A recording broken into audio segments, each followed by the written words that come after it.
भिवानी की शिक्षिका बेटी, अध्यापिका बेटी, टीचर बेटी और मैं कह दूं लाडली बेटी मनीषा की मौत के बाद आज पहली बार डीजीपी साहब मीडिया से रूबरू हुए।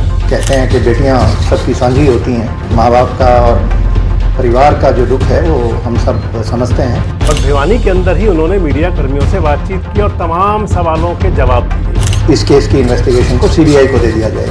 3 बार पोस्टमार्टम कराने के बाद जिसके शव का 3 बार विच्छेदन हुआ, 3 बार शव विच्छेदन होने के बाद भी बिना किसी राज जाने वो पंच तत्व में विलीन हो गई। फिर एक और डिमांड प्राप्त हुई कि इसका जो एक तीसरा पोस्टमार्टम एम्स से कराया जाए। डीजीपी साहब से ये भी पूछा गया कि अगर ऐसा था तो फिर पुलिस कर्मियों को सस्पेंड क्यों किया गया। आपको पता है कि कुछ पुलिस कर्मियों पर भी एक्शन हुआ, वो किसी इन्वेस्टिगेशन की किसी कमी की वजह से नहीं हुआ, वो एक दोस्तों नमस्कार, मैं संजय मग्गू और मौजूद हैं देश रोजाना के डिजिटल मीडिया मंच पर। बेटियां सबकी साझी होती हैं और दुर्भाग्य से एक बेटी हमसे विदा हो गई। ये बात थी आज हरियाणा के director general of police Shatrujeet Kapur साहब की। भिवानी की शिक्षिका बेटी, अध्यापिका बेटी, टीचर बेटी और मैं कह दूं लाडली बेटी मनीषा की मौत के बाद आज पहली बार डीजीपी साहब मीडिया से रूबरू हुए, सामने आए और भिवानी के अंदर ही उन्होंने मीडिया कर्मियों से बातचीत की और तमाम सवालों के जवाब दिए। पुलिस की बात भी कही, ये भी बताया कि कहाँ पुलिस को परेशानियां पेश आती हैं, कहाँ पुलिस को सहयोग मिला। ये भी बताया कि किस प्रकार आंदोलन एक बार नेतृत्व विहीन हो रहा था। ये भी बताया कि किस प्रकार से कुछ लोगों ने बहकाने, बरगलाने, फुसलाने की कोशिश की। ये भी बताया कि पुलिस की तरफ से इन्वेस्टिगेशन क्या क्या रही। ये भी बताया कि पुलिस के लोग सस्पेंड क्यों किए गए। तमाम बातों पर बातचीत हुई, लेकिन शुरुआत हुई डीजीपी साहब की इस बात से कि बेटियां सबकी साझी होती हैं। आप पहले डीजीपी साहब की इस बात को सुनिए। जैसा आप कहते हैं कि बेटियां सबकी साझी होती हैं, माँ बाप का और परिवार का जो दुख है वो हम सब समझते हैं और इस दुख की घड़ी में हम उनके साथ खड़े हैं। तो बेटियां सबकी साझी होती हैं और इस वीडियो के अंदर मेरी जो महत्वपूर्ण बात रहेगी वो ये रहेगी कि एक बेटी 3 बार पोस्टमार्टम कराने के बाद जिसके शव का 3 बार विच्छेदन हुआ, 3 बार शव विच्छेदन होने के बाद भी बिना किसी राज जाने वो पंच तत्व में विलीन हो गई। अब सीबीआई जांच करेगी और सीबीआई बताएगी कि मनीषा की मौत आत्महत्या थी या उसकी हत्या की गई। हालांकि इस बात के राज कैसे खुलेंगे कि मनीषा की मौत अगर आत्महत्या थी तो क्या किसी दबाव में थी, किसी प्रेशर में थी या फिर उसने खुदकुशी कर ली थी। किस बात से परेशान थी मनीषा, क्या परेशानियां थी, उसकी ये सारी बातें अब जो हैं वो मनीषा के साथ चली गई। हालांकि मैंने कल आपके साथ वीडियो शेयर किया था कि सीबीआई के कई ऐसे मामले हैं जिनकी इन्वेस्टिगेशन 20 साल भी नहीं हो पाई। रब खैर करे कि मनीषा की मामले की जांच और दूध का दूध और पानी का पानी सीबीआई कर सके, ताकि हरियाणा के माथे पर लगा हुआ एक दाग कह सकते हैं जिसके अंदर कि किसी बेटी का जाना और उसके बाद इतनी बड़ी कंट्रोवर्सीज होना, ये धुल सके। मैं आपको बता रहा था आज पुलिस महानिदेशक की प्रेस वार्ता। तो डीजीपी साहब ने अपनी प्रेस वार्ता के दौरान एक बात, बड़ी महत्वपूर्ण बात कही।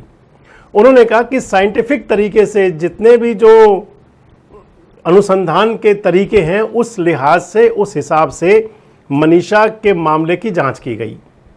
डीजीपी साहब ने कहा कि मनीषा की गुमशुदगी का मामला हमने तुरंत दर्ज किया था।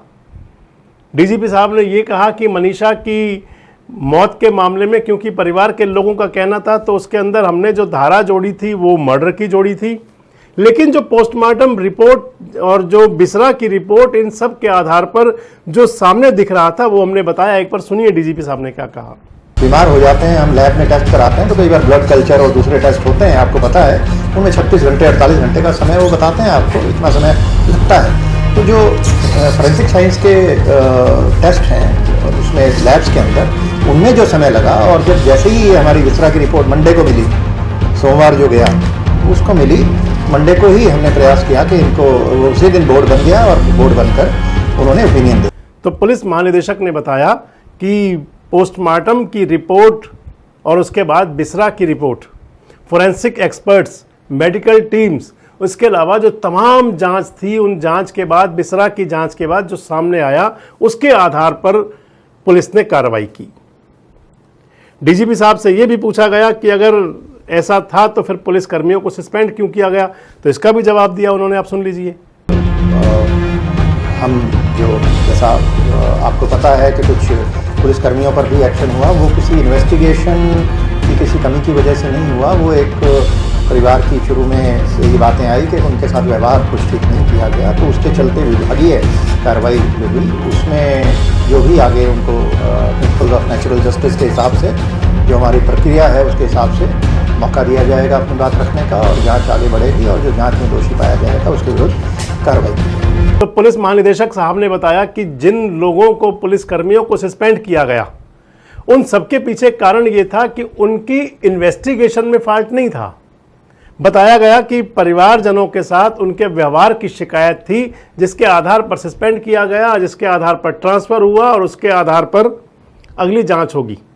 हालांकि ये जरूर कहा जा सकता है कि जब कभी इस प्रकार के बड़े विवाद बनते हैं तो लोगों को शांत करने के लिए एक तरीका हुआ करता है, सरकारों का प्रशासनिक तरीका है कि कुछ लोगों को सस्पेंड कर दिया जाए, कुछ ट्रांसफर कर दिया जाए, ताकि जनता के बीच विश्वास पैदा हो। और मैंने अपने पहले वीडियो से शुरू से कहा था और आज तक मैं कह रहा हूं कि कहीं ना कहीं पुलिस द्वारा जो मैसेज कन्वे होना चाहिए था लोगों के बीच, वो पहले दिन से नहीं हो पाया था। ये अविश्वास की बात थी और ये सबसे महत्वपूर्ण बात थी कि कन्वर्सेशन नहीं था, टॉक नहीं थी, बताया नहीं जा पा रहा था कि आखिर क्या रीज़न है, क्या बात है। और इस लिहाज से लोगों का पुलिस के प्रति अविश्वास पैदा होता गया और वाकई ये स्थिति बड़ी विस्फोटक हुआ करती है। जब लोगों का पुलिस प्रशासन के प्रति अविश्वास पैदा हो जाए तो उस समय स्थिति भ्रामक बन जाया करती है। डीजीपी साहब ने यह भी बताया कि किस प्रकार से आंदोलन एक बार नेतृत्व विहीन हो रहा था और उन्होंने बताया कि कुछ लोगों ने भ्रामक बातें, आधारहीन बातें, मैंने आपके साथ वो भी शेयर की थी। पहले आप कपूर जी की बातें सुन लीजिए। तो इस सारे प्रकरण में बहुत सारे लोगों ने, काफ़ी जो इलाके के, भिवानी जिले के सामाजिक लोग और दूसरे लोगों ने बड़ा अच्छा इसमें एक रोल अदा किया। उन्होंने समझदारी से काम लेते हुए, जब एक स्टेज आई जब वो मॉब था जो लीडरलेस हो गया, कोई नेता नहीं था, तो उस वक्त काफ़ी लोगों ने अच्छा एक रोल प्ले किया, तो उन सबका धन्यवाद। लेकिन कुछ ऐसे लोग भी थे जिन्होंने, आपने देखा कि भ्रामक और एक तथ्यात्मक रूप से गलत प्रचार भी करके गैर जिम्मेदाराना एक माहौल बनाने का प्रयास किया, अराजकता का एक माहौल बनाने का प्रयास किया, कुछ सुर्खियां बटोरने के लिए कुछ शरारती तत्व, वो भी ऐसे लोग बीच में, ऐसे जब आंदोलन होते हैं आप जानते हैं कि वो आ जाते हैं, तो ऐसे लोगों के खिलाफ भी कुछ कार्रवाई की गई है। तो डीजीपी शत्रुजीत कपूर बता रहे हैं इस मामले में। मैंने भी आपसे वीडियो शेयर किया था कि सोशल मीडिया का युग है आज डिजिटल युग है, और सोशल मीडिया के इस युग में सबसे महत्वपूर्ण बात होती है कि सूचनाएं जल्दी साझा हो जाती हैं।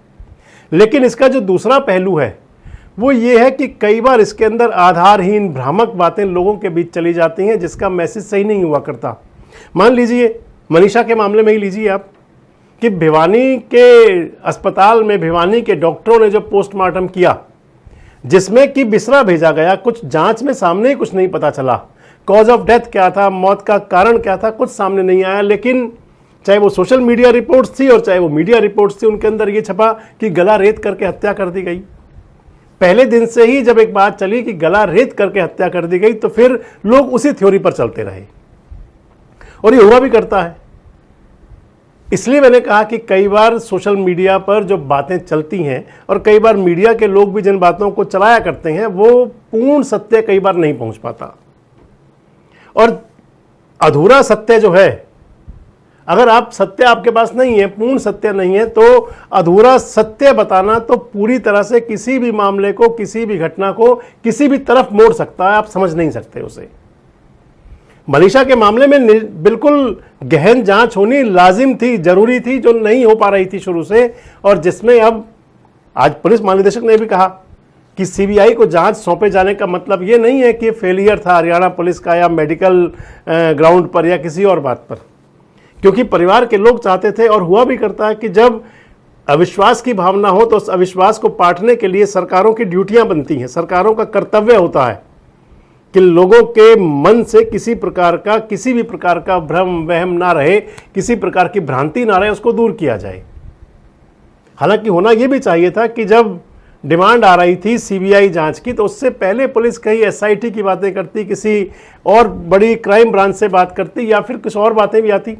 लेकिन धीरे धीरे जो जनता का गुस्सा बढ़ रहा था, और खासकर जब कि एक बार जब मीटिंग हुई 17 तारीख के बाद में 17 अगस्त को, और पुलिस की तरफ से बता दिया गया कि परिवार तैयार है, परिवार के लोगों ने भी कहा कि हम शव का अंतिम संस्कार के लिए तैयार हैं, लेकिन उसके बाद क्योंकि ये मॉब के हाथ में था, जनता के हाथ में था, और सभी के मॉब के हाथ में यूँ था कि लोगों की सहानुभूति थी। जिस प्रकार आज पुलिस महानिदेशक कह रहे थे कि बेटियां सबकी साझी होती हैं, जिसको भी पता चल रहा था मनीषा के मामले में, हर पैर मुड़ रहा था उनकी ढाणी की तरफ, उनके गांव की तरफ, और ये बताने के लिए कि परिवार को और ग्राम वालों को कि आप अकेले नहीं, हम सब आपके साथ हैं। और ये मैं अगर बता दूं कि हमारी ये सामाजिक सुंदरता है, सामाजिक सौहार्द की जो भावना है, खासकर हरियाणा के अंदर तो खासकर है ये, कि जब किसी पर कोई विपदा या परेशानी होती है तो लोग संबल बनते हैं, उनको ताकत देते हैं, साथ जाकर खड़े हो जाते हैं। यही कुछ यहाँ भी हुआ। लेकिन इसके बीच में भी हुआ करता है, जैसे डीजीपी भी कह रहे थे और मैंने भी आपसे एक बार अपने वीडियो में कहा था कि कई बार भ्रांतियां और भ्रामक बातें खराब कर जाती हैं। अब उसके अंदर सबसे महत्वपूर्ण बात आ जाती है, पुलिस महानिदेशक ने आज जो बताया उसके अंदर एक बड़ी बात थी, और वो शोध का विषय था। महत्वपूर्ण बात तब चली जब एक वकील साहब ने रोहतक से कहा, दैनिक भास्कर की वेबसाइट पर मैंने आपको बताया था, जब उन्होंने कहा कि जहरीले शरीर को अगर किसी ने जहर खा लिया हो और उसका यानी कि पॉइजनिंग वाला हो, और उस मामले में जंगली जानवर उस शरीर तक पहुंचते भी नहीं। आज उस बात को हमने भी कल ये कहा था कि जहां जहां जो अंग प्रभावित नहीं होता वहां उसको जंगली जानवर, क्योंकि मेरी भी डॉक्टर से बात हुई थी और आज पुलिस महानिदेशक ने भी कहा कि जिस अंग तक जहर का प्रभाव नहीं होता वहां तक उसको जंगली जानवर या कुत्ते या जो भी होते हैं उसको काट लेते हैं, उसको अपना भक्षण बना लेते हैं। और मनीषा के मामले में तो खासकर बात आई, आज पुलिस महानिदेशक बता भी रहे थे कि मनीषा के मामले में जो था, जिसने पहली बार डेड बॉडी देखी, उन्होंने बताया कि जिस खेत में डेड बॉडी थी वहां पर यह बताया गया प्रथम दृष्टया व्यक्ति द्वारा कि एग्रेसिव कुत्तों का झुंड वहां पर था। और पुलिस महानिदेशक ने इसके अंदर एक बात और भी कही कि जिस पार्ट तक जहर का असर नहीं पहुंचता वहां तक अपना शिकार बना लेते हैं जंगली जानवर। संभवतः स्थिति रही होगी, और जब डीजी सब भी कह रहे थे इसके अंदर, और साइंटिफिक बात मैंने भी आपको बताई थी कि ऐसा कुछ है, लेकिन इस सारे मामले के अंदर जो चला था सोशल मीडिया पर, जो ट्रायल खासकर था, वो कहीं इस मामले को पेचीदा बनाता जा रहा था। और उस पर जो प्राइमा फेसी पुलिस की तरफ से जो चला, मसलन हालांकि पुलिस महानिदेशक भी आज कह रहे थे, कल पुलिस महानिरीक्षक भी कह रहे थे 2 दिन पहले कि जो सुसाइड नोट मिला था वो 13 तारीख को ही मिल गया था, लेकिन कई बार पुलिस भी देखती है कि उसकी जांच कर ली जाए, उसको उसके बाद सार्वजनिक किया जाए। लेकिन यहाँ क्योंकि शव जिस स्थिति में मिला था, जनता का गुस्सा बढ़ना था, जनता का गुस्सा बढ़ता चला गया, और वो स्वाभाविक बात भी है, वो स्वाभाविक भी है। कहीं देख करके लग जाता है कि कहीं कुछ ऐसा हुआ तो नहीं, और फिर जब मन में कोई बात आ जाती है, चाहे वो वहम ही क्यों ना हो, जब तक वो क्लियर ना हो तब तक उस पर चर्चा चलती रहती है। अब मनीषा पंचतत्व में विलीन हो गई हैं, और कहे तो एक बेटी, जो पुलिस महानिदेशक ने भी कहा और हम तो पहले से कहते रहे कि एक होनहार बेटी का इस प्रकार से जाना, जिसने कि नर्सिंग कॉलेज अपनी नर्सिंग की पढ़ाई करने के लिए जो उसके एंट्रेंस टेस्ट था उसको क्रैक किया था, और जो अपने भविष्य के, सुनहरे भविष्य के सपने संजोए हुए थी, लेकिन इस प्रकार से अनायास उनकी मौत होना वो कहीं ना कहीं परेशानी करने वाला तो था। अब सीबीआई की जांच होगी, सीबीआई को जल्दी हरियाणा पुलिस तमाम जो भी आज तक की पुलिस की इन्वेस्टिगेशन है वो दे देगी, और इसके बाद हरियाणा पुलिस इस जांच से एक तरफ हो जाएगी। सीबीआई की जांच में क्या होगा, सीबीआई अपनी जांच में क्या देगी, उसके अंदर कौन से तथ्य सामने आएंगे, किस आधार पर वो जांच होगी, क्योंकि कई सारी बातें होंगी।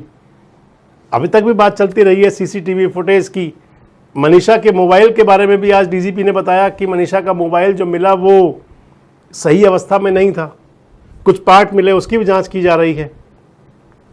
कुल मिलाकर के जो सारा केस था एक बार मिस्ट्री सा बनता गया, पेचीदा होता चला गया और वो अंत तक उसी स्थिति में रहा। हालांकि पुलिस आज भी अपनी पुलिस ने जो बात बोली थी कि जिस आधार पर उन्होंने कहा था, जो साइंटिफिक जांच और तमाम प्रकार के पोस्टमार्टम, उसके बाद बिसरा की रिपोर्ट, उनके आधार पर जो पुलिस ने कहा था, यानी कि जहरीले पदार्थ से मौत, पुलिस की तो आज भी वही बात है। लेकिन अब सीबीआई इसके अंदर क्या निकालेगी ये देखने का विषय होगा। फिलहाल तो इतना ही है कि मनीषा अपने मौत का राज अपने साथ ले करके पंच तत्व में विलीन हो गई। आपको क्या लगता है, इसके अलावा कुछ और, या सीबीआई जांच के बाद सब कुछ स्पष्ट हो जाएगा?